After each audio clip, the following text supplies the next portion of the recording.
ఉగాది రోజు ఎలా మొదలు పెట్టాలి, నియమాలు ఏంటి, ఏం చేసుకోవాలి మనం ఉగాదికి? మంచిది. అంటే ఇప్పుడు వాళ్ళ సింధు నాగరికత టైంలో వాళ్ళు ఎలా చేసుకున్నారని చెప్పుకుందాం.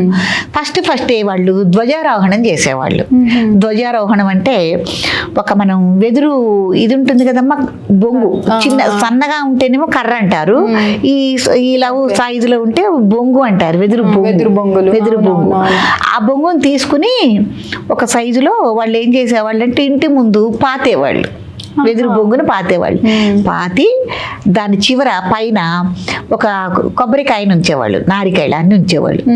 ఉంచి దానికి మనం ఇప్పుడు కలిసి ఎలా తయారు చేసుకుంటాం, ఏదన్నా వ్రతాలు నోములు చేస్తున్నప్పుడు ఎట్లా తయారు చేసుకుంటామో, వెదురు బొంగు కూడా గుండ్రంగా ఉండి చక్కగా చెంబల్లే ఉంటుంది కదా, చివర భాగంలో గుండ్రంగా ఉంటుంది కాబట్టి దాని మీద నారికాయలాన్ని పెట్టి జాకెట్ ముక్క, మరి మామిడి మండలు, వేప మండలు, పూలమాల ఇవన్నీ వేసి చక్కగా అలంకరిస్తారు.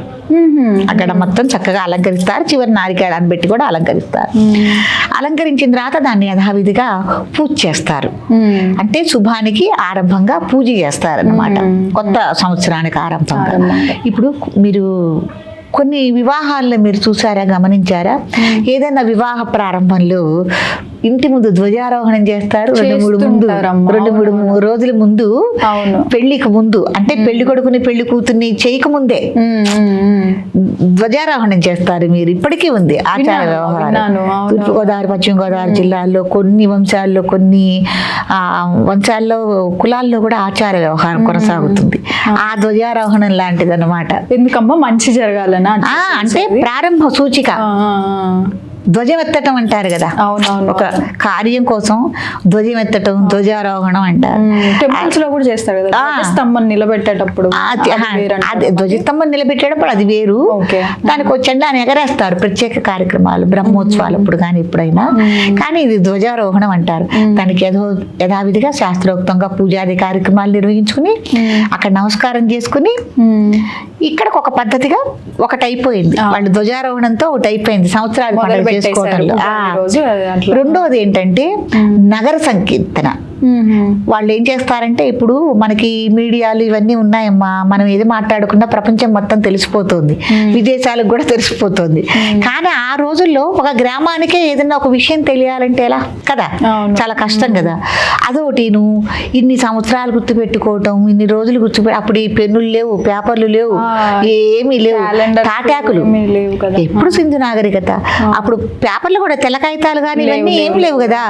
వాళ్ళు ఏం చేసేవారు, తాటాకులు, తాళపత్రాలు అంటారు కదా, ఏదైనా విషయం ఉంటే దాంట్లో రచించుకుని భద్రపరుచుకునేవాళ్ళు. దాని అయ్యం అప్పుడు పెద్దవాళ్ళు ఓపికగా మనకు అట్లా భద్రపరిచి ఇవ్వబట్టే ఈ రోజున మనం చెప్పుకుంటున్నాం వాళ్ళ నాగరికత విషయాలు ఇవన్నీ ఇలా ఉన్నాయి, వాళ్ళు ఇలా చేసుకున్నారు అని మనం చెప్పుకుంటున్నాం. అది కూడా లేకపోతే చాలా కష్టం కదా, తెలియదు కదా. ఇప్పుడు మనం మాట్లాడుకునేది ఇప్పుడు రికార్డ్ అవుతుందిరా, మనం మాట్లాడుకోబట్టే రికార్డ్ అవుతుంది, లేకపోతే ముందు వాళ్ళకి తెలియదు కదా. అట్లా అనమాట. అప్పుడు రెండోసారి వాళ్ళు నగర సంకీర్తన చేసేవాడు. రెండో అధ్యాయంగా ఊరు మొత్తం తిరిగి ఏం చేసేవాడు నగర సంకీర్తన అంటే, ఇప్పుడు మనకు పరాభ నామ సంవత్సరం వస్తోంది అన్నట్టు ఒక రీతిగా ఆ ఊరు మొత్తం ప్రచారంలాగా చేసుకుంటూ వెళ్ళి పంటలు ఎలా ఉన్నాయి, లాభ నష్టాలు ఏంటి, ఏం పంట వేసుకోవాలి, వర్షాలు ఎలా ఉన్నాయి, ఎన్ని తూములతో వాన కురుస్తుంది, ఏమేం పంటలు రైతులు వేసుకోవచ్చు, ఏ రాశి ఫలాలు ఎలా ఉన్నాయి, అలా ఒక సంకీర్తనగా చేసుకుంటూ గ్రామం మొత్తం తిరిగి వచ్చేవాళ్ళు. తిరిగి వచ్చిన తర్వాత మూడో విధానం ఏంటంటే పూర్ణ కుంభదానం అనేది చేసుకున్నారు వాళ్ళు. పూర్ణ కుంభదానం అంటే మన ఇప్పుడు వెంకటేశ్వర స్వామి వ్రతం, సత్యనారాయణ స్వామి వ్రతం, నరసింహ స్వామి వ్రతం, ఏ వ్రతాలు చేసుకోవాలన్నా మనం కలశ స్థాపన చేసుకుంటాం కదా. అప్పుడు కూడా ఎవరి శక్తి కొద్దీ వాళ్ళు రాగి అంటే ఇప్పుడు మట్టితో చేసిన దాన్ని ముంత అంటారు, చెంబు సైజులో ఉండే ముంతలు అంటారు. ఒక మట్టితో చేసిన ముంతకే దాని పేరు మారింది. మిగతాది కంచుతో కానీ, రాగితో కానీ, ఇత్తడితో కానీ, వెండితో కానీ చేసినవన్నీ చెంబులే, కలసం చెంబులు కదా. కాబట్టి ఆ రోజుల్లో కూడా వాళ్ళ శక్తి కొద్దీ, స్తోమత కొద్దీ ఎవరెవరు ఏమేమి మట్టితో చేసుకోదలుచుకున్న వాళ్ళు మట్టితో, లేకపోతే వెండితో చేసుకునే వాళ్ళు వెండితో కలశాలు తయారు చేసుకుని దానికి కూడా పైన నారికేళం అది ఉంచుకుని చక్కగా జాకెట్ ముక్క పెట్టుకుని పూలు మామిడి మండతో అలంకరించుకుని ఒక మండపారాధన లాగా చేసుకుని కలశ స్థాపన చేసుకుని ఇప్పుడు మనం ఏ వ్రతాలు నోములు చేస్తున్నా అక్కడ కలిసి ఏమిటి, ఏ దేవతకైనా మనం చేస్తున్నాం ఆయన స్వరూపం కదా. అవును. ఇప్పుడు ఈ కలశం ఏంటి, ఆ సంవత్సర స్వరూపం, దేవతా స్వరూపం. అవునవునవును. ఈ పరాభవ నామ సంవత్సర స్వరూపం అది, ఆ దేవతా స్వరూపం అన్నమాట. అట్లా అన్నమాట వాళ్ళు చేసేవాళ్ళు. దాన్ని కూడా యథావిధిగా పూజ చేసుకుని ఆ కలశంలో కూడా మనం ఇప్పుడు ఈ కలశంలో కనుక ఎట్టా వేస్తాం, పసుపు కుంకుమ అక్షింతలు గంధము పువ్వు పంచలోహాలు నవరత్నాలు, ఆ తర్వాత విశేషమైన జలాలు ఏమన్నా ఉన్నా కూడా గంగాజలం, ఏవైతే మీకు అందుబాటులో శుద్ధ జలాలు అవన్నీ వేసి కలశ స్థాపన చేసుకుంటాం కదా నాన్న మంత్రోక్తంగా.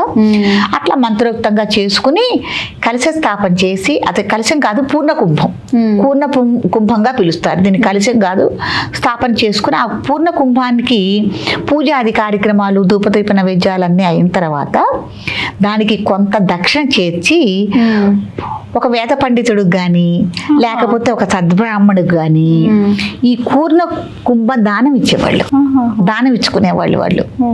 అంటే మంచి ఫలితాలు ఉంటాయి, సంవత్సరం అంతా బాగుంటుందన్న ఉద్దేశంతో పూర్ణ కుంభ దానం చేసేవాళ్ళు. ఇది వాళ్ళు చేసిన 4వ పద్ధతి కదా మనం ఇప్పుడు చెప్పుకునేది. అయిపోయింది. తర్వాత 5వ పద్ధతికి వచ్చేసరికి సాయంత్రం పూట పంచాంగం శ్రవణం తప్పకుండా చేసేవాళ్ళు. అవును, ఇప్పుడు కూడా మనకు ఉన్నది. ఇప్పటికి ఆచార వ్యవహారం కొనసాగుతోంది కానీ ఎవరు ధ్వజారోహణం చేయటం లేదు, అవును, పూర్ణ కుంభ దానం చేయటం లేదు, నగర సంకీర్తన చేయటం లేదు. ఇవన్నీ కూడా వెనకబడిపోయినాయి. తర్వాత పంచాంగ శ్రవణం చేసుకుని ఆ రోజును కూడా ఉగాది పచ్చడి తింటం అనేది ఉంది. ఉగాది పచ్చడి కాదు, నిజంగా అయితే ఉగాది ప్రసాదంగా మనం దాన్ని పీల్చుకోవాలి. ఎందుకంటే అది మనం తయారు చేసుకున్న తర్వాత భగవంతుడికి నైవేద్యం పెట్టుకుంటాం కాబట్టి అది ప్రసాదంగా మారుతుందన్నమాట. కాబట్టి ఆ రోజున కూడా వాళ్ళు ఉగాది ప్రసాదాన్ని స్వీకరించారని తయారు చేసుకున్నారని కూడా చెప్తోంది. ఇది అమ్మ వాళ్ళు సింధు నాగరికతలో వాళ్ళు చేసేవాళ్ళు. ఇంకో 3వ విషయానికి వచ్చేసరికి విక్రమాదిత్యుడు, ఆయన కూడా అనేక దేశాల మీద దండెత్తి అనేక రాజ్యాలను జయించాడు. ఆయన జయించిన తర్వాత ఇట్లా రాజ్యాలు జయించడంలోనే ఉన్నాడు కానీ ఆయనకంటూ సొంతంగా ఒక రాజ్య స్థాపన చేసుకోవటం, ఒక సింహాసనాన్ని నేర్పించుకోవటం, స్థిమితంగా ఉండి ఆ సింహాసనంలో ఉండి రాజ్యపాలన చేయటం, ఇవన్నీ ఆయన ఏం చేయలే. ఇక అంతా అయిన తర్వాత ఈ చైత్ర శుద్ధ పాడ్యం రోజునే ఆయన ఒక రాజ్యాన్ని స్థాపించుకుని ఆల్రెడీ ఒక సింహాసనాన్ని అధిష్ఠించాడు. ఆయన విక్రమాదిత్యుడు సింహాసనాన్ని అధిష్ఠించిన రోజుగా కూడా గుర్తుగా కూడా మనం ఈ ఉగాది పండుగను చేసుకోవటం అనేది జరుగుతోంది. కాబట్టి ఇప్పుడు ఏంటి బ్రహ్మ సృష్టి కార్యం దాన్ని పురస్కరించుకుని సింధు నాగరికత కాలంలో వాళ్ళు చేసుకున్న దాని సందర్భాన్ని పురస్కరించుకుని తర్వాత విక్రమాదిత్యుడు కాలం టైం నుంచి పురస్కరించుకుని, కానీ చాలా యుగాలు కాలము సంవత్సరాలు చాలా తేడా ఉంది. కానీ ఈ చైత్ర శుద్ధ పాడ్యం రోజునే జరిగింది. దాన్ని పురస్కరించుకుని మన ఉగాది పండుగను చేసుకుంటున్నామని మనకి చరిత్ర చెప్తోంది. ఇది ఉగాది సారాంశం మనం చేసుకోవటంలో అర్థం అన్నమాట. చాలా ఉందమ్మా ఈ ఉగాది. ఇంత ఎవరికి తెలియదు. ఉగాది అంటే ఏదో ఉగాది పచ్చడి చేసుకుంటారు, తినేస్తారు, పంచాంగ శ్రవణం వింటారు తప్ప దీని వెనక ఇంత ఉంది అనేది ఎవరికి తెలియదు.